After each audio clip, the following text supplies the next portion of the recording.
take it as a sign that it's one of my favorite songs I listen to almost every day. Michael Smith's Surrounded album. I watched a music video of it a couple of days ago of this song. So it perfectly cues me up to be in a great spirit, to preach, and to share some things. I want to tell you a little bit about myself for those of you that have not met me before. I'm from Chicago. I spent 26 years in the full-time ministry. Before that, about 10 years as an engineer. That ages me, I know. Okay, so I'm almost 60, and I have been an elder, a teacher, evangelist. I still function as a teacher in Chicago. About 5 years ago, this coming December, I stepped out of the ministry to do consulting. And so I have degrees in education, conflict, and risk management, and so forth. My greatest qualification for helping the churches and charities is I've made enough blunders along the way that I've learned from that I think I have a PhD in mistakes. So, but anyway, I'm here to help the church here and give a sermon that I think, regardless of where you are in your life, or whether you're a guest here today, you'll see its applicability even for the times that we live in. Let's see if we can get some action here. And if you want to follow along with me in your Bible, we'll be in 2 Chronicles.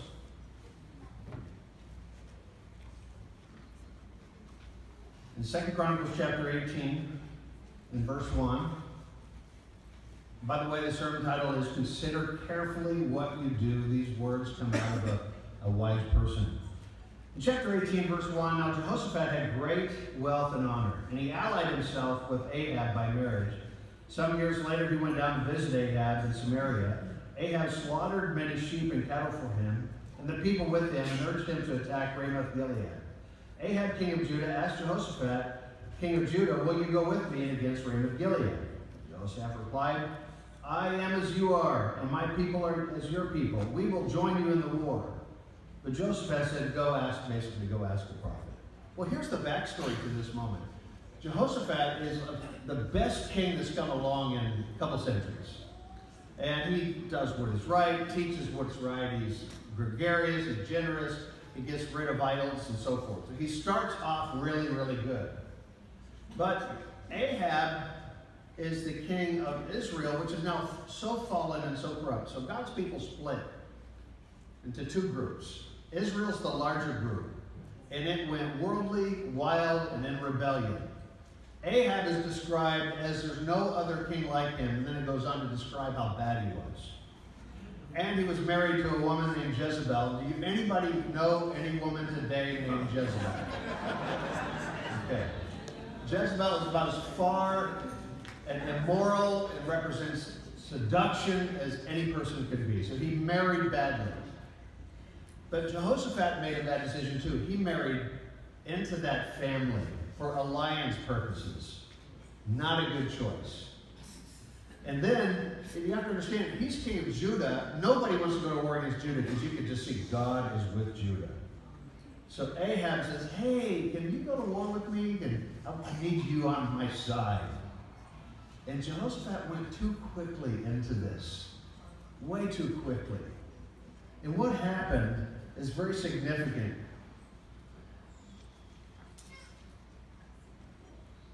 He ended up being asked by Ahab, hey, listen, why don't you come out dressed as a king in war, and I'll disguise myself as a warrior. Jehoshaphat couldn't see what that meant. He was going to be the target for arrows. And you know, Ahab was going to be kind of just out somewhere in the crowd. He might have been in the back of the battle, just to protect himself. Out of providence, an arrow comes and hits Ahab.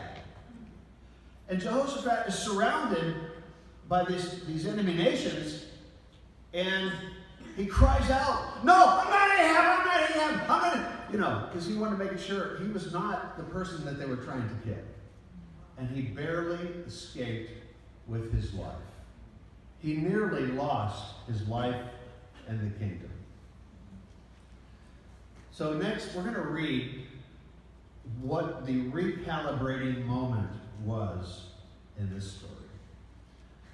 When Jehoshaphat, king of Judah, returned safely to his palace in Jerusalem, Jehu the seer, the son of Hanani, went out to meet him and said to the king, "Should you help the wicked and love those who hate the Lord? Because of this, the wrath of the Lord is on you." Next. "There is, however, some good in you, for you have rid the land of the Asherah poles and have set your heart on seeking God."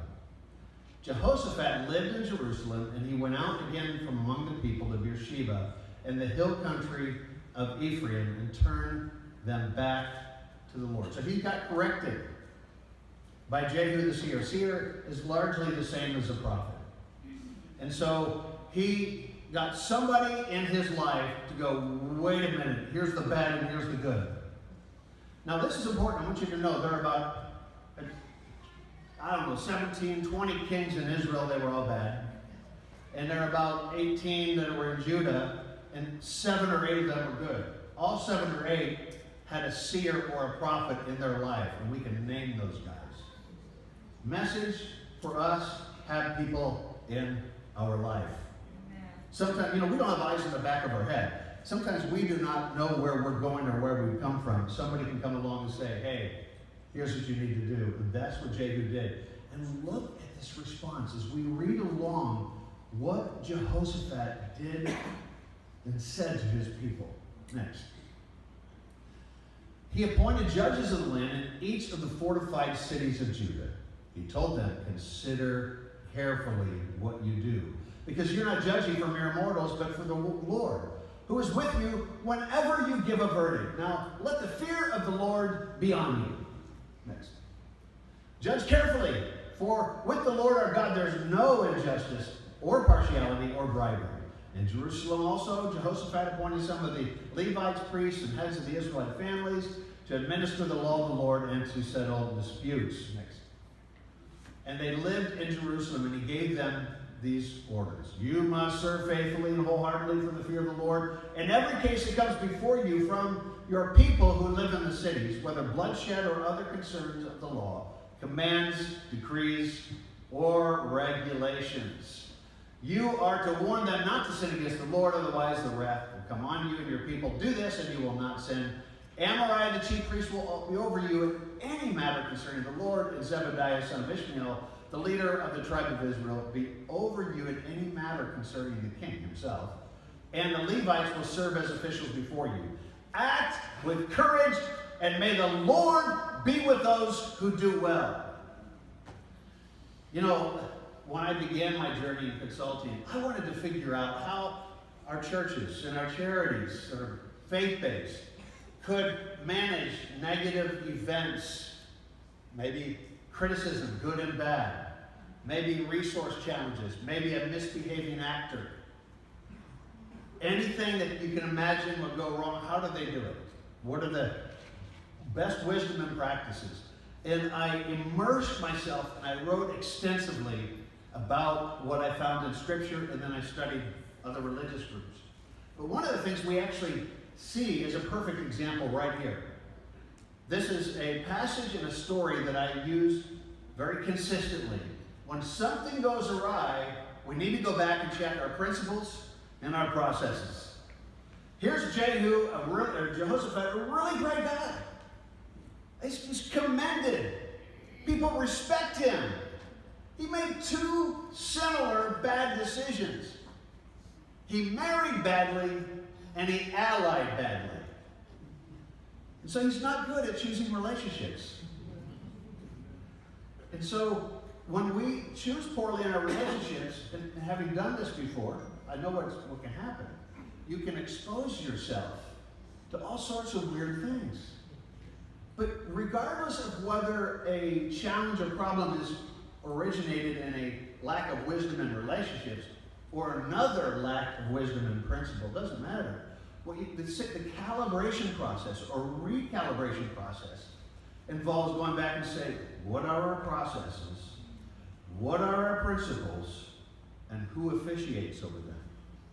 And we even see that Jehoshaphat says, and even the king's household has to be have an outside person to officiate.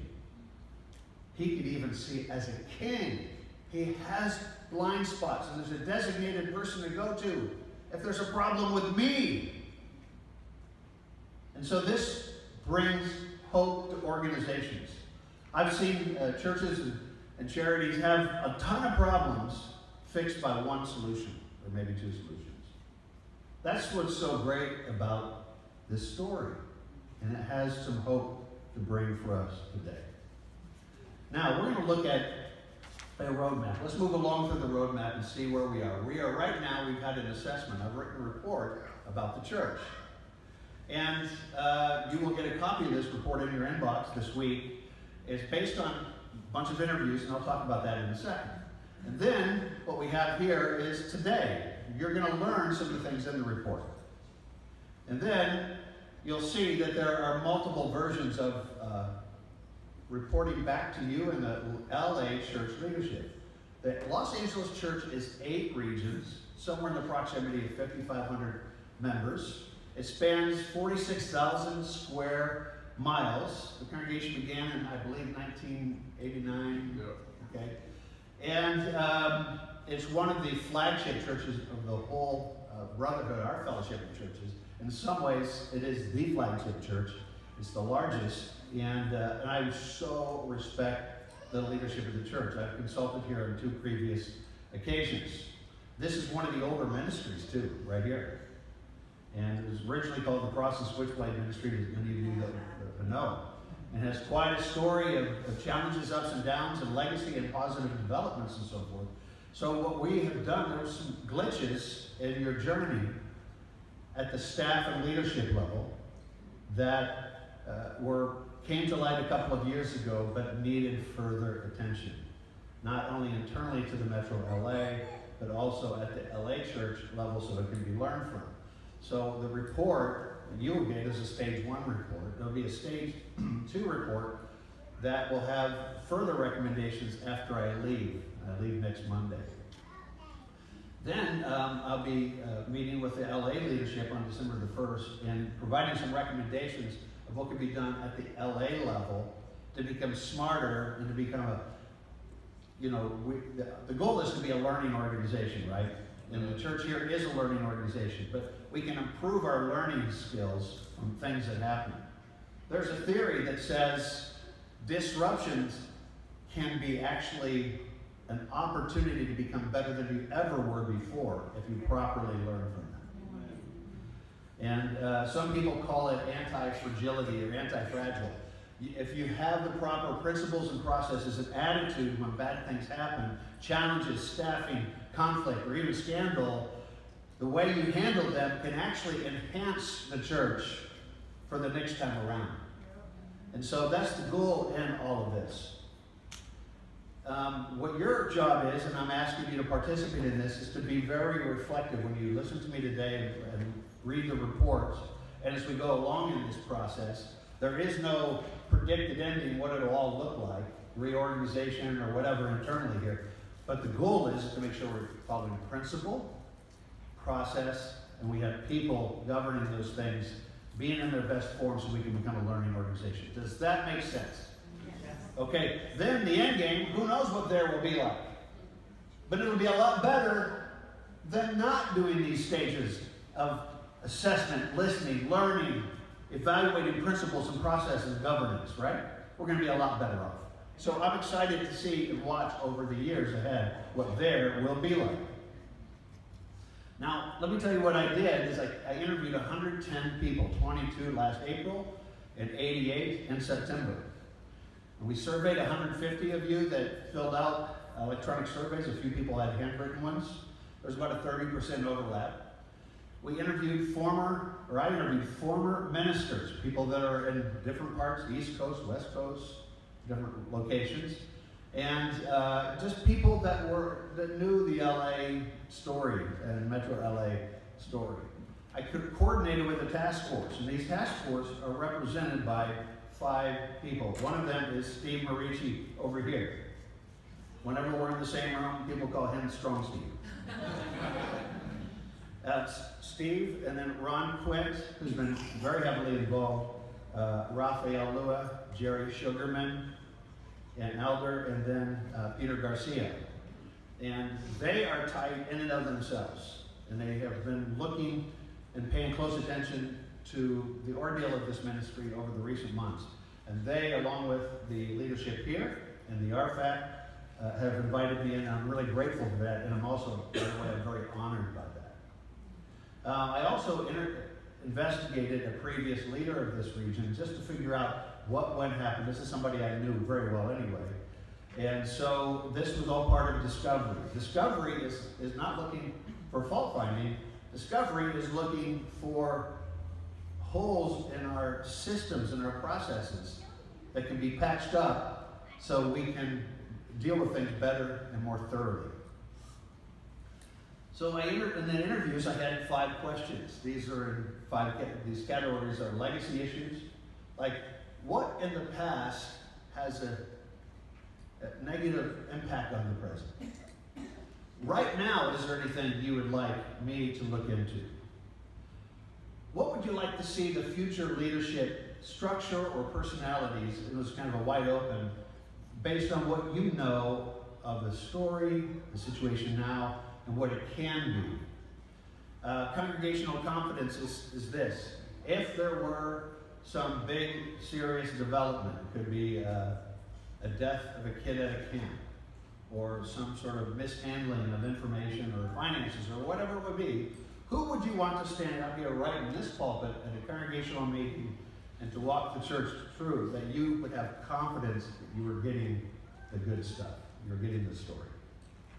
And then optimization, imagine the SS Metro LA ship going for a long distance, taking a long time, portaging, hitting high seas, calm.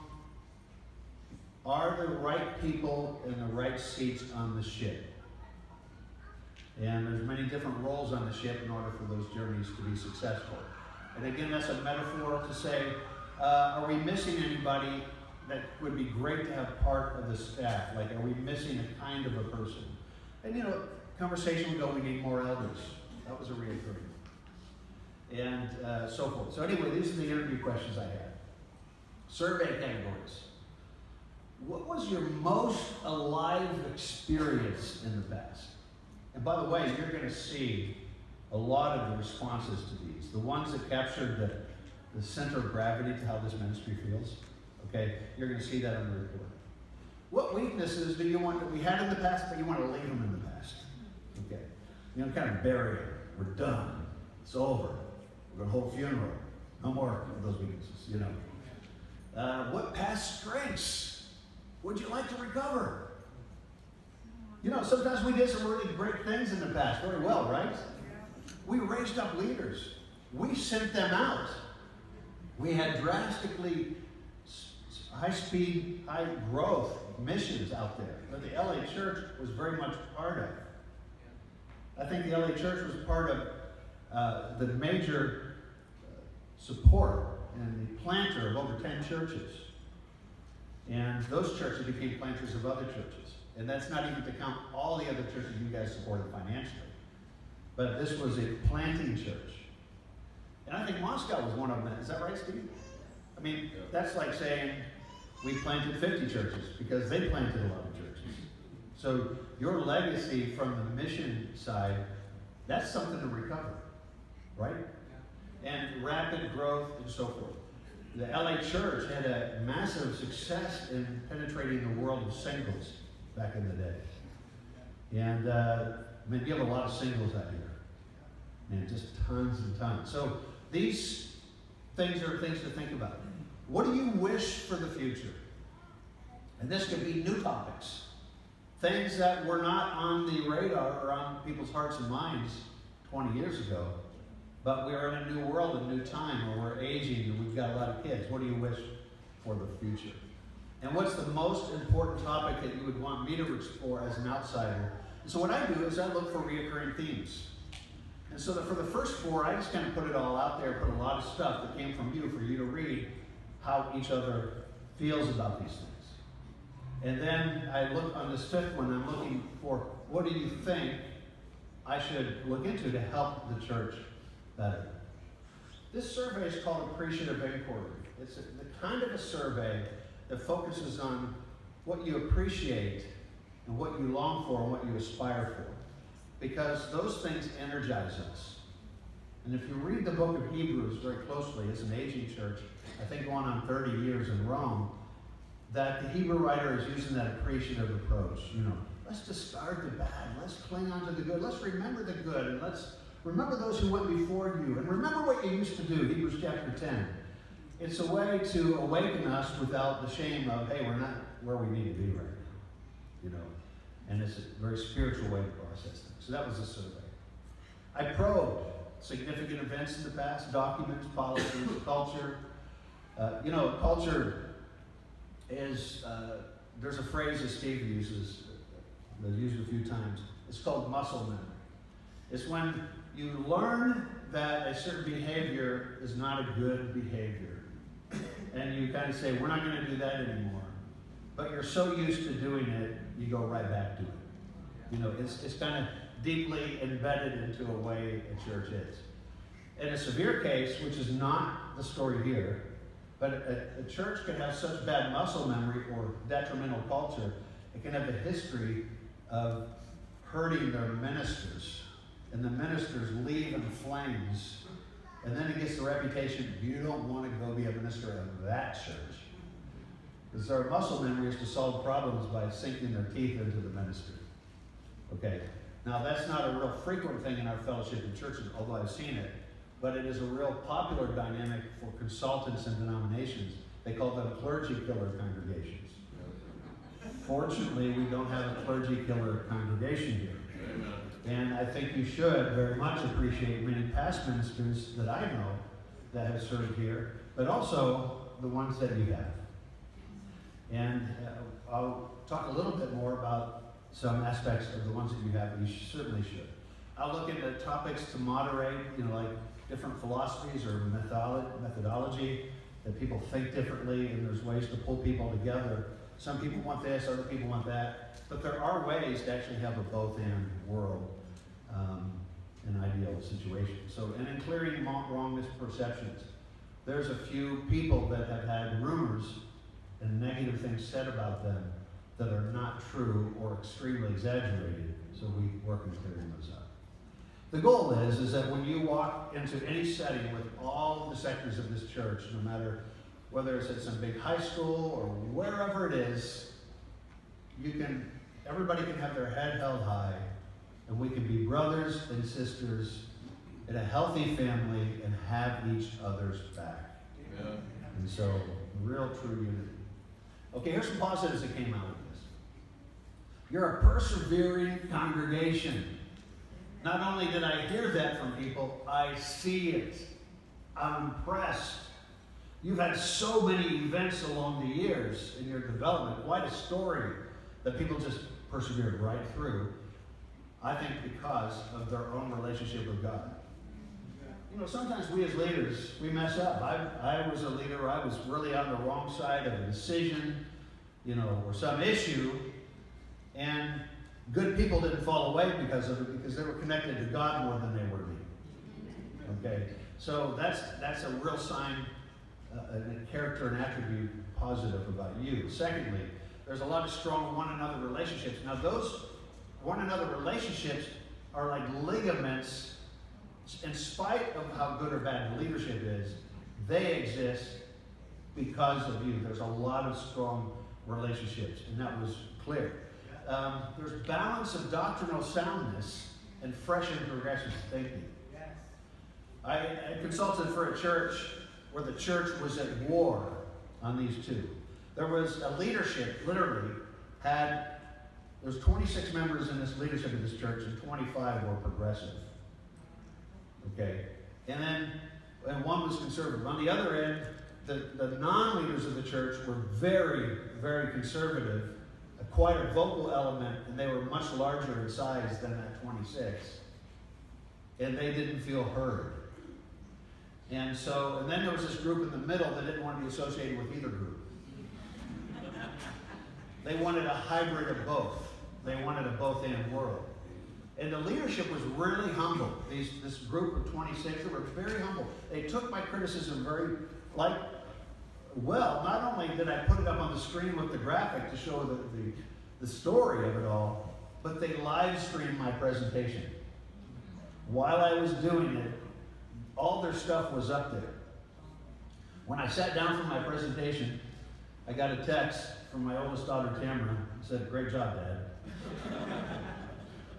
But that church has gone a long way to doing that. You already have progressive thinking across your ministry, but also you've not given up the soundness of doctrinal conversion, and nor the ideal of what is a disciple. Amen. Now, the practice of what is a disciple, we all have to work on.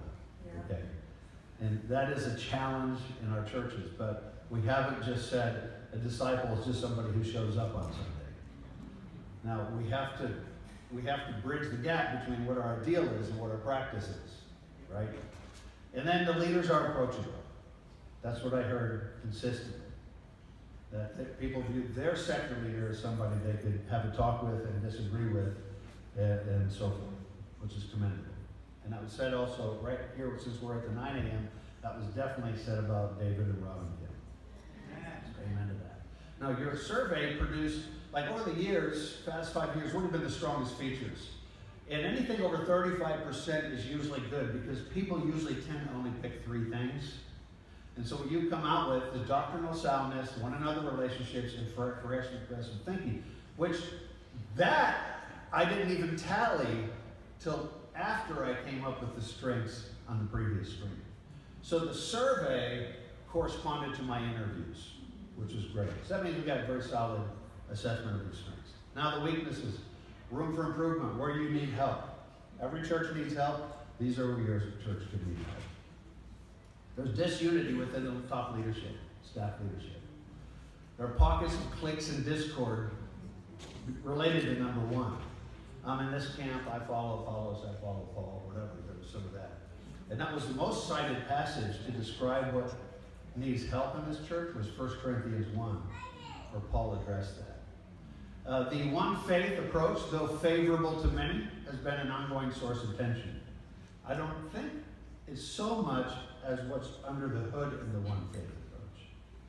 It's the presentation and also not having a both-and world, And so in our churches, you'll find even in the same ministry, people kind of do things a little bit different way. Some others do it this way. There was a sense that if you don't do it this way, you're not with us. And so, again, very favorable at the implementation stage, focusing on collaboration, healing, approachability, respect, so many great things, and so forth. And I hope we don't lose those kinds of things. Also, yes, some relationships are too close to be impartial or sufficiently helpful, which is often the case. If you have 1 and 2, you'll typically have this situation with number 4. I see headway we're already making, by the way, and I can definitely report we're making strong headway on the number 1 category. I've been meeting with some of the top leaders in mediation meetings, along with Raphael Lua, Ron Quint, Steve Marici, and we'll have more of a report on that next Sunday because we'll be completed with that cycle. But I think we're really making good headway on number 1, which is why you asked me to come and you allowed the task force to be here and part of your journey. Yeah.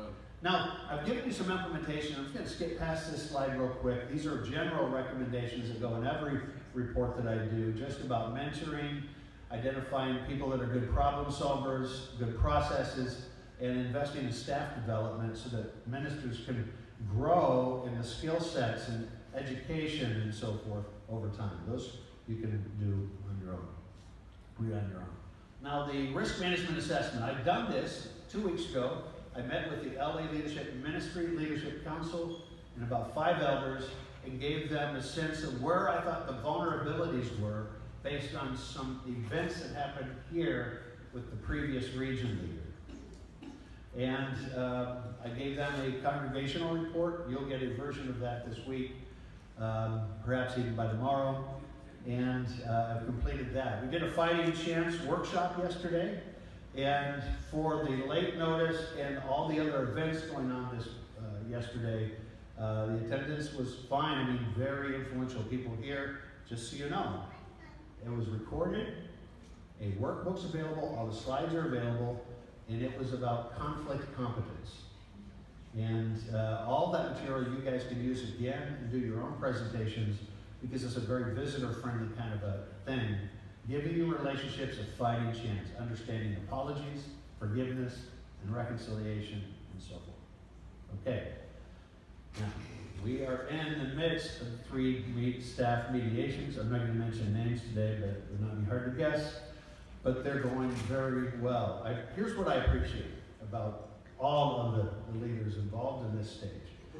I put heavy expectations on pre-advanced preparation. Reading a book. Some went further and they read the second book in the series. A workbook for self-reflection and evaluation. And then how they have conducted themselves, or things to bring to the mediation meetings, that they fulfilled that obligation with great care, and then how they conducted themselves in the mediations. That gives me hope. Over time, I can learn how to read people. And we go, uh-oh, this is not going well, it's going south. We are moving along well. So, and there'll be more to report on that next Sunday.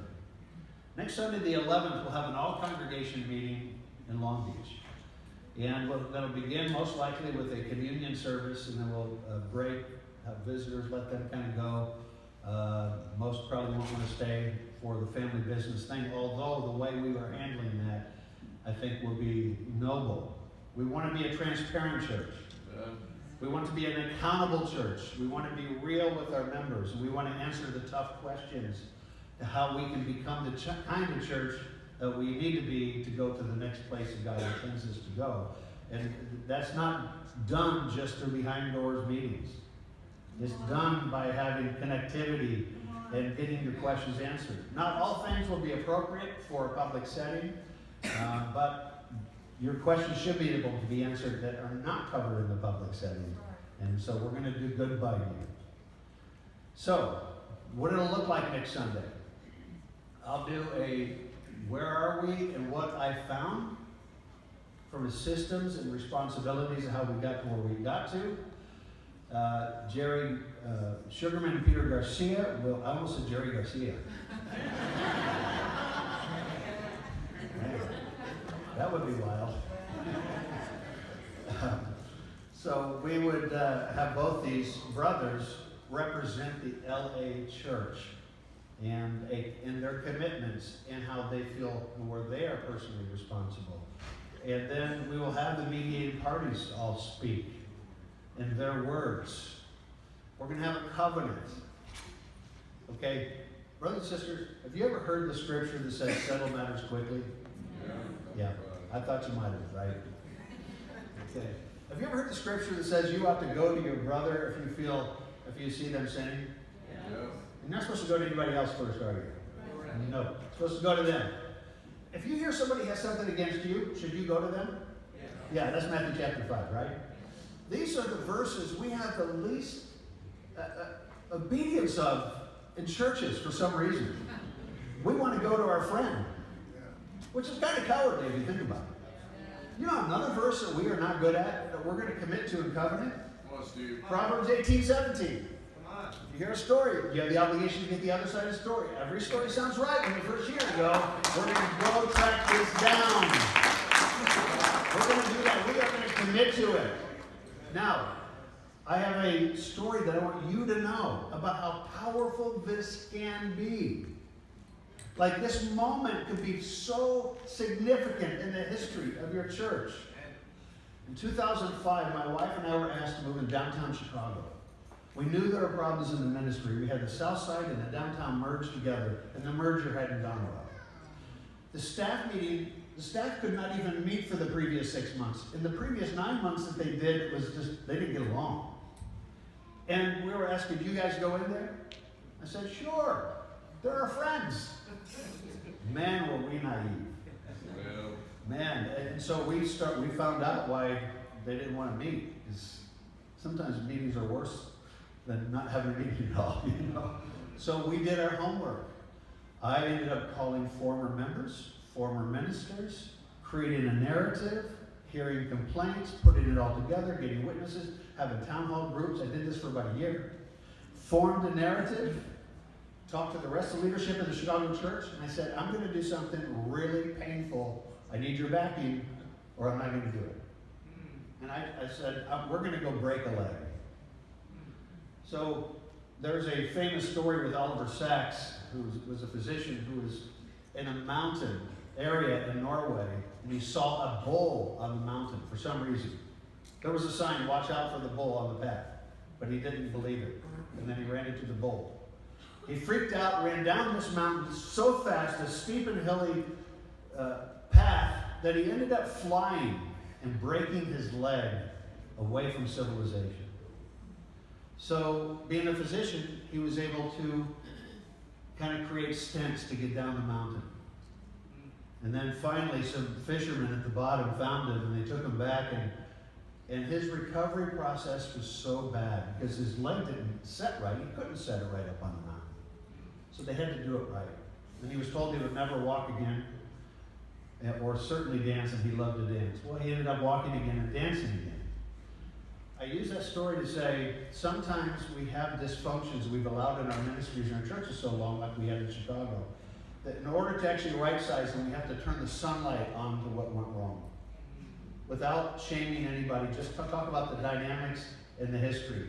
So when we did that, I had people mad at me. And I said, hang with me, because if we commit to Matthew 5 and Matthew 18, we'll have a different future. My only request is that on a piece of paper, you let me know if you have an unresolved conflict. We have a team over here that will help you. Qualified, competent team of 9 people. And you'll let us know. We found 23 conflicts.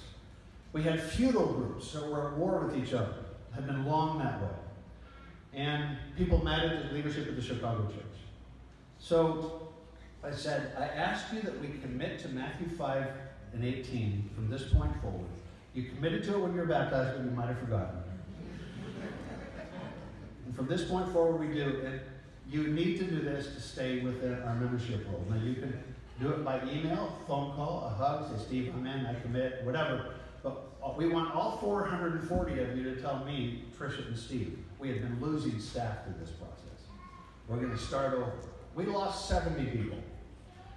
30 eventually came back. Our attendance did not go down, our contribution did not go down, and our 23 conflicts went down to 3. We put the 3 conflicts into the group of mediators so that 2 sides could agree on 3 people to help them. And the 3 conflicts went down to 0. In the last 12 years, we've only had to use that group twice. We've had no staff problems. We have hardly ever a conflict. It's usually kind of a marriage conflict or something, you know. People get along. When you do the right thing, when you do what Jehoshaphat did, you see the fruit of it. You see it real fast. You see it fast. I guarantee you'll see it swift. And if we do this, you'll enter 2019 healing from the things we're finding out and more hopeful. I want to tell you the rest of the story of Jehoshaphat in closing out. These 3 nations aligned and came from 2 different directions upon Judah, specifically Jerusalem. Jehoshaphat prayed, the Lord confused these enemies and they devoured one another. And I would like to read some of the excerpts of his prayer.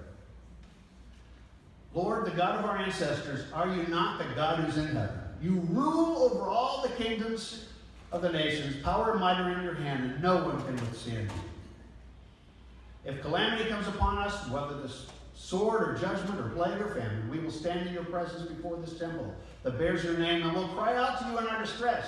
And you will hear us and save us. We do not know what to do, but our eyes are on you. And that would be the goal of this entire process, to make sure our eyes are back on God, not on man, not on circumstances, that we're following the best principles and processes and governance to have a healthy ministry in the Metro LA. And I look forward to sharing and participating with you on that journey. Thank you very much.